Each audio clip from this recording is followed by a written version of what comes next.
자, 오늘 말씀은 로마서 3장 21절에서 24절의 말씀이에요. 제목은 이렇습니다. 죄를 깨닫는다는 것은 이라는 제목이에요. 네, 오늘 본문도 그렇고요. 오늘 제목도 그렇습니다. 오늘 말씀은 죄에 관한 말씀이에요. 복음을 전해야 하는 이 강단에서는 이 죄에 대한 주제가 그 어떤 주제보다 중요하지요. 그러나 이 말씀을 들어야 할 여러분의 입장에서는 이 죄에 대한 것이 중요한 건 알지요. 그런데 무겁고 불편한 주제이기도 합니다. 그런데 우리는 죄에 대한 인식을 명확하게 할 줄 알아야 합니다. 왜냐하면 우리가 바라보는 죄와 하나님께서 바라보시는 죄가 다르기 때문에 그래요. 우리가 죄를 깨닫는다라고 하는 것은 하나님이 죄를 바라보시는 그 하나님의 계획, 그래서 어둠과 사망이 아닌 죄에 대한 하나님의 관점은 우리의 회복과 생명의 메시지가 거기에서 시작이 되기 때문에 우리는 죄를 깨달아야 한다는 것이죠. 그러니까 죄를 깨닫는다라고 하는 것은 지금까지 걸어왔던 사망의 길에서 생명의 길로 돌아서는 첫 걸음이 바로 뭐냐면 죄가 무엇인가라는 것이에요. 물론 이 메시지가 무겁고 불편하겠지만 그러나 이 메시지를 외면해서는 안 됩니다. 왜냐하면 이 메시지 안에 이 죄에서 하나님의 가장 깊은 사랑의 흔적이 새겨져 있기 때문에 그래요.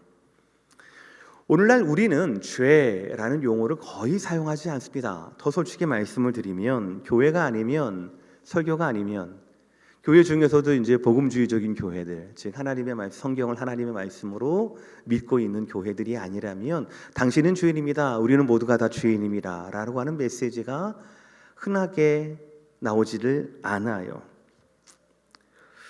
저는 그 이유가 둘 중에 하나라고 생각을 합니다. 첫 번째로는 현대인들에게 혹시 도덕의 기준이나 아니면 죄를 알 수 있는 그 양심에 대한 기능이 사라진 건 아닌가라고 하는 어떤 그런 추측이 있고요. 다른 하나는 양심은 있지만 도덕은 있지만 더 이상 죄를 심각하게 생각하지 않는 그거라고 생각합니다. 그 중에서 저는 후자라고 생각을 해요. 왜냐하면 우리는 아직도 우리의 자녀들에게, 우리 아이들이 글자를 알기 이전부터 항상 가르치는 게 도덕적인 관념에 대해서 가르치기 때문에 그렇습니다. 착하게 해야 돼, 친구하고 사이좋게 놀아야 해, 웬만하면 양보해야 돼, 싸우지 말아야 돼, 핥히면 안 돼, 아예 하면 안 돼 라고 우리는 아이들에게 가르치거든요. 제 생각엔 지금 우리의 시대는 죄의 개념이 굉장히 흐려진 것 같아요. 아니, 사라진 듯합니다. 대신 더 안타까운 것은 죄의 자리에 이익, 돈이 들어가 있어요. 예를 들어 간음죄를 좀 생각을 해봅시다. 성경에서는 부부라고 하는 이 관계의 울타리 밖에서 일어나는 모든 성관계를 간음이라고 규정을 합니다. 그런데 예수님은 거기에서 한 걸음 더 나아갑니다. 마태복음 5장을 보시면 여자를 보고 음욕을 품는 자마다 이미 마음에 간음하였느니라라고 말씀을 하세요. 이미 마음에 간음하였느니라.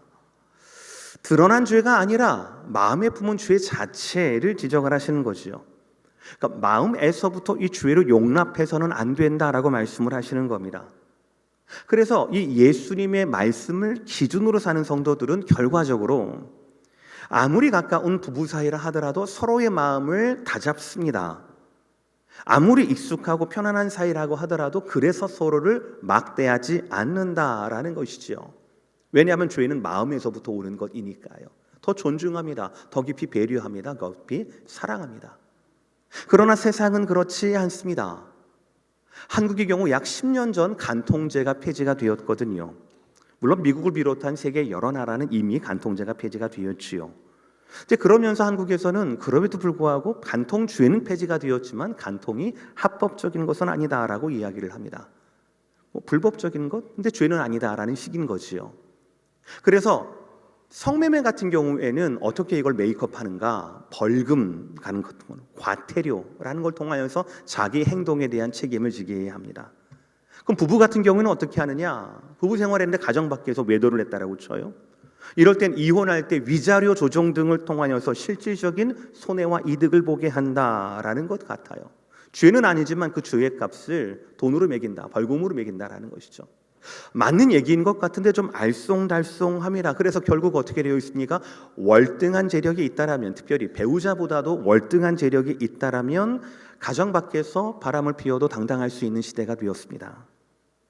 이것이 지금 우리가 살고 있는 현실의 상식처럼 이루어지는 일이라는 것이지요. 아닙니다. 그래서는 안 됩니다. 과거의 죄였다라면 지금도 그것은 죄입니다. 우리의 상식의 기준이 조금 달라진다 하더라도 심지어 우리 양심의 수준이 시대에 따라 조금 달라질지는 모르겠습니다. 그러나 죄에 대한 하나님의 말씀은 그렇지 않다라고 합니다. 죄의 값을 돈으로 메울 수는 없다라는 것이죠. 죄는 뭡니까? 수많은 사람들을 멸망으로 이끌어가는 죄입니다. 그럴 권능이 있습니다. 그 죄는 지금도 수많은 사람들을 집어삼키고 있고 집어삼키려 하고 있다라는 것이죠. 저와 여러분들이 우리가 느끼는 양심상, 형법상, 민법상 이 시대의 죄가 아니라 하나님께서 말씀하시는 죄를 깨달아야 할 이유가 바로 여기에 있다라는 것이죠. 그러나 기억하시길 바랍니다. 첫 번째로 말씀을 드립니다. 이 죄는 어둠이 아니라 한 줄기 희망, 죄를 깨닫는 것에서 시작이 된다라는 것이죠. 오늘 본문 21절은 마치 한 줄기 빛 희망과도 같습니다. 왜냐하면 그 직전절 로마서 3장 20절의 말씀에는 의롭다 하심을 얻을 육체가 없나니 율법으로는 죄를 깨달음이니라 라고 말씀을 하셨거든요. 그러니까 여기에 율법의 역할, 율법의 한계가 있는 겁니다. 그런데 그 절 이후에 직후 21절의 말씀에 그러나 이제는 이라고 말씀하시면서 우리에게 한 줄기 빛을 말씀하는 거예요. 21절과 22절의 말씀을 다 함께 읽어보겠습니다. 그러나 시작. 그러나 이제는 율법 외에 하나님의 한 의가 나타났으니 율법과 선지자들에게 증거를 받은 것이라 곧 예수 그리스도를 믿음으로 말미암아 모든 믿는 자에게 미치는 하나님의 의인이 차별이 없느니라. 아멘. 율법을 제외하고 하나님의 한 의가 나타났다. 물론 이 의는 예수 그리스도 자체이십니다. 팀 켈러 목사님은 여기에서 재미있는 비유를 하셨어요. 하나님의 의를 우리의 레주메, 이력서라고 말하는 겁니다. 이력서는요, 일자리가 필요할 때 그 잡을 구하는 사장에게 보내는 내 모든 경험, 내 모든 이력들을 기술한 종이입니다.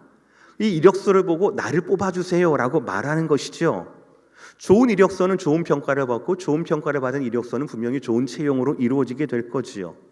그렇게 우리는 하나님 앞에 제가 이런 사람이에요. 이런 자격이 있고 이런 의로움이 있습니다. 저를 하나님 곁으로 받아주세요라고 이력서를 냈다라는 것이에요.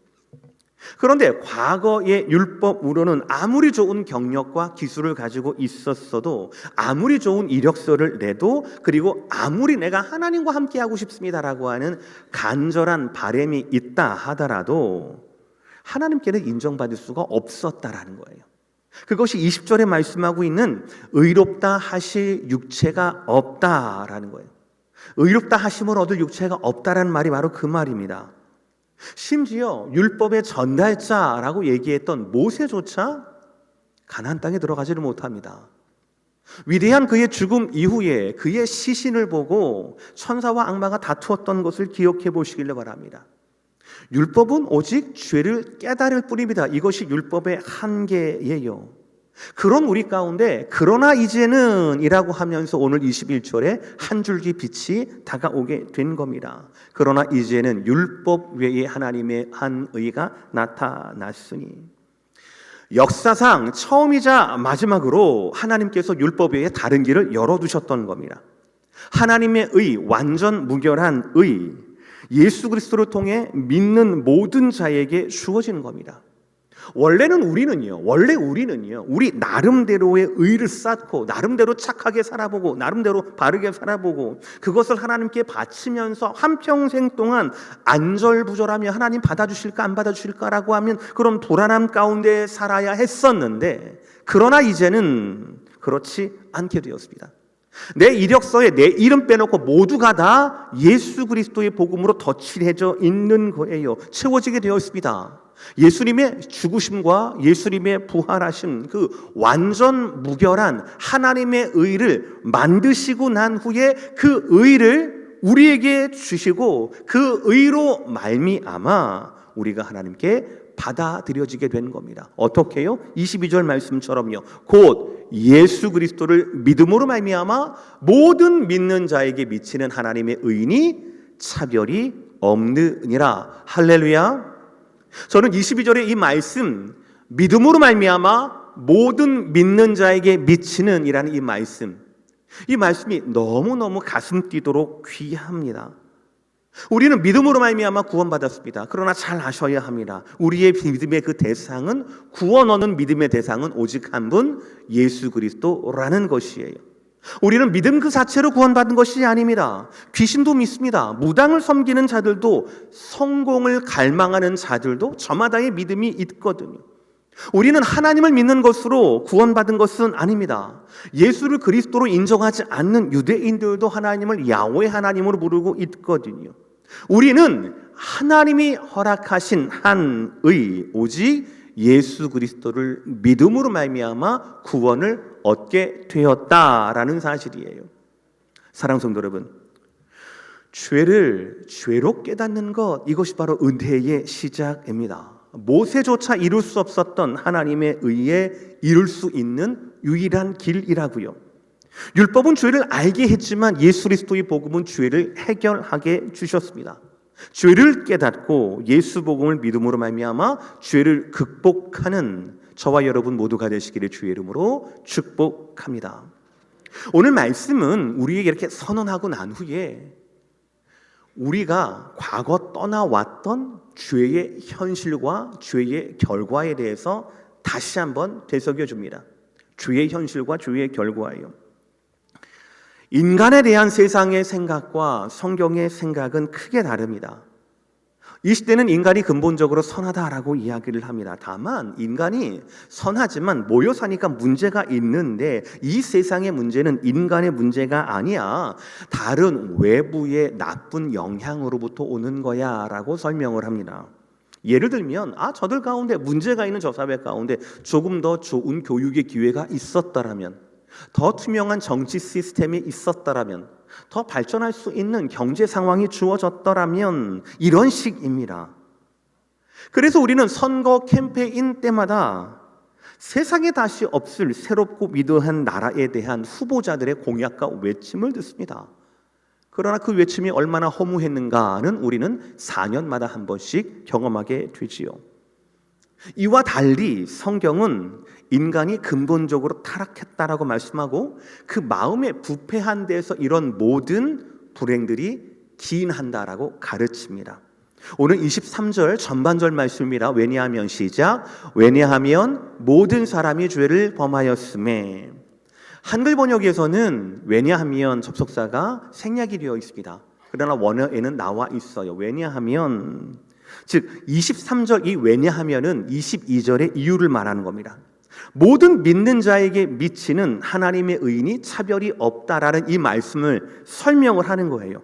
왜냐하면 왜 모든 사람에게 주어졌는가라는 거예요. 왜냐하면 모든 사람이 죄를 저질렀기 때문이다라는 것이죠. 22절과 23절에 반복적으로 등장하는 모든, 차별 없는 모든, 무슨 말입니까? 예외가 없다라는 것입니다. 예외가 없다라는 겁니다. 모든 인간이 죄를 저질렀다라는 겁니다. 아무리 많아도, 아무리 의롭게 살고 싶은 의지가 있어도 모든 사람은 죄를 지었다라고 말씀하고, 이 선언은 로마서뿐만 아니라 성경을 관통하는 지적이기도 합니다. 제가 읽어드릴게요. 열왕기상 8장 46절. 범죄하지 아니하는 사람이 없사오니, 시편 134편 2절. 주의 눈 앞에는 의로운 인생이 하나도 없나이다. 전도자의 말, 솔로몬의 말입니다. 전도서 7장 20절. 선을 행하고 전혀 죄를 범하지 아니하는 의인은 세상에 없기 때문이로다. 슬픔의 선지자, 심판의 선지자 이사야 말씀입니다. 이사야 53장 6절. 다 함께 시작. 우리는 다 양 같아서 그릇 행하여 각기 제 길로 갔거늘. 죄는 시대의 문제가 아니라는 겁니다. 구조의 문제가 아니라는 겁니다. 사회적인 문제가 아니라는 겁니다. 죄라고 하는 것은 인간 자체의 본질의 문제라는 거예요. 지금도 정확히 79억 명, 약 80억 명의 사람들이 존재하고 있지만 이들 모두가 하나같이 죄인이라는 진단입니다. 왜 그렇습니까? 죄를 지어서 죄인이 아니라 죄인으로 태어났기 때문에 죄인이다라고 성경은 말씀하고 있어요. 시편 51편 5절의 말씀이에요. 내가 죄악 중에 출생하였으며 어머니가 죄 중에 나를 잉태하였나이다. 잉태하는 것도 출산하는 것도 모두가 죄 중에라고 말씀하는 것이죠.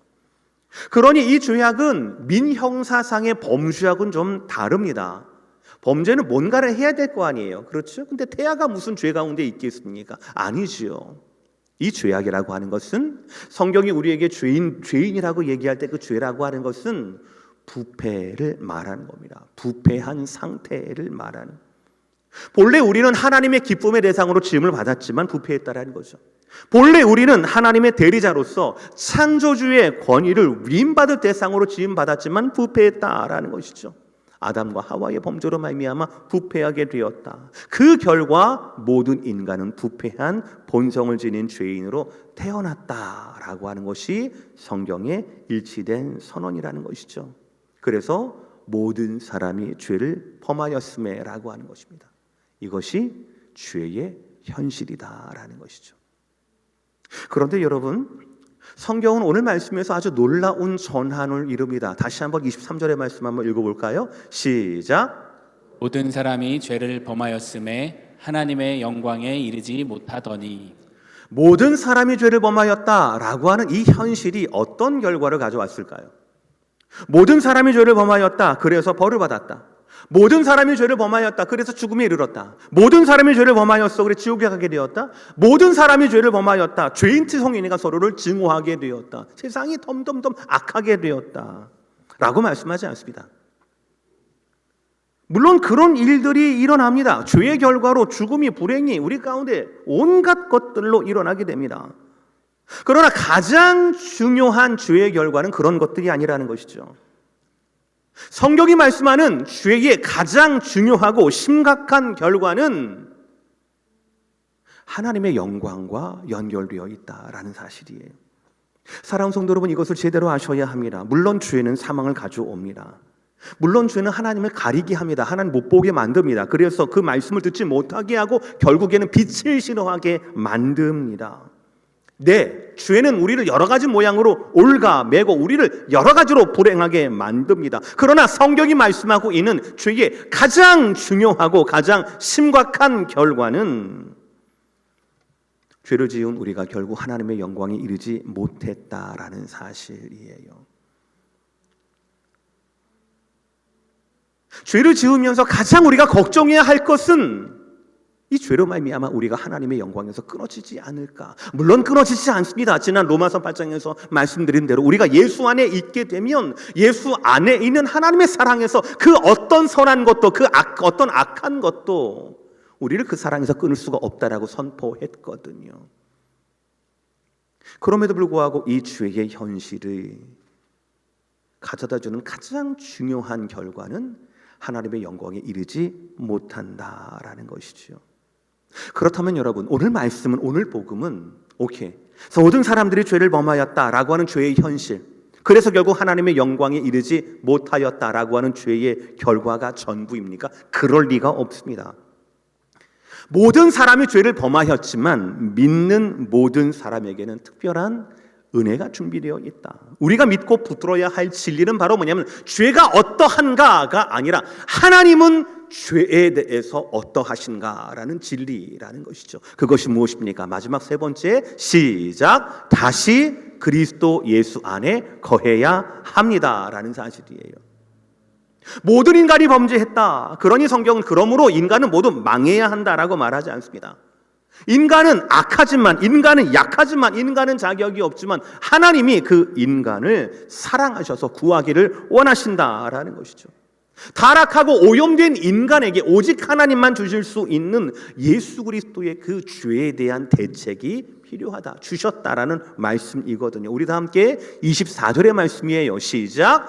그리스도 예수 안에 있는 속량으로 말미암아 하나님의 은혜로 값없이 의롭다 하심을 얻은 자 되었느니라. 아멘. 아멘. 우리는 결코 스스로 의롭게 될 수가 없습니다. 그것이 20절 말씀이거든요. 그래서 하나님께서 유일한 구원의 방법을 주셨습니다. 그것이 21절 그러나 이제는 이라는 말씀이시요. 그것이 무엇입니까? 오직 그리스도 예수 안에서만 찾을 수 있는 복음이라는 것이지요. 사랑하는 성도 여러분, 여러분의 죄를 깨달으십시오. 내가 얼마나 큰 죄인이었는지, 얼마나 절망적인 상황이었는지를 깨달으십시오. 그러나 중요한 것은 여러분의 양심으로 깨닫지 마시길 바랍니다. 여러분의 분위기나 아니면 여러분의 감정으로 깨닫지 마시길 바랍니다. 하나님의 말씀 안에서, 즉 오늘 말씀으로 하면 그리스도 예수 안에서 죄를 깨닫게 되시기를 주의 이름으로 축복합니다. 바로 거기에서 은혜가 시작되기 때문에 그래요. 여러분, 저는 오늘 말씀, 특별히 24절의 말씀에서 이 한 가지를 더 강조하고 싶어요. 제가 노란색으로 하이라이트 했거든요. 속량이란 단어와 값없이라는 단어입니다. 얼핏 보면 이 속량과 값없이는 반대가 되는 단어입니다. 속량이란 말은 대가를 가진 교환이라는 말입니다. 그것도 물물교환이 아니에요. 포로나 노예 상태이죠. 그 사람의 생존, 그 사람의 생명, 그 사람의 인생을 내가 바꾸는 겁니다. 분명히 대가가 있는 행위입니다.